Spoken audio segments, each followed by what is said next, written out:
প্রাথমিকভাবে আমরা এই 27টি উপজেলা নির্ধারণ করেছি এবং ধারাবাহিকভাবে আমরা 495টি উপজেলায় আমাদের এই কর্মসূচিটি আমরা নিয়ে যাব।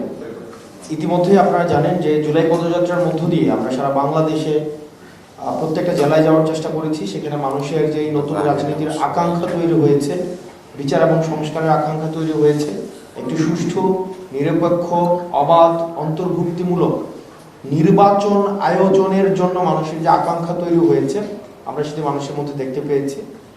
এখন আমরা উপজেলায় পর্যায়ে আমরা আমাদের কার্যক্রম প্রসারিত করতে চাই এবং সেটির অংশ হিসেবে আমরা প্রাথমিকভাবে আমরা 27টি উপজেলা দিয়ে আমরা শুরু করছি। প্রথম ধাপে সেটি 1 তারিখ পর্যন্ত, তারপর দ্বিতীয় ধাপে আমরা পরবর্তী সপ্তাহে আবার আমরা হয়তো 30টা বা 50টা উপজেলা আমরা নির্ধারণ করব। সেটি এই কর্মসূচির নাম দিয়েছি আমরা উঠানের সংবিধান। এই কর্মসূচির আওতায় অন্তর্ভুক্ত থাকবে আমাদের যেই নেতাকর্মীরা রয়েছে, আমাদের কমিটির যেই নেতাকর্মীরা রয়েছে তাদের সাথে আমাদের সাংগঠনিক মিটিং, সাংগঠনিক রিপোর্ট প্রদান।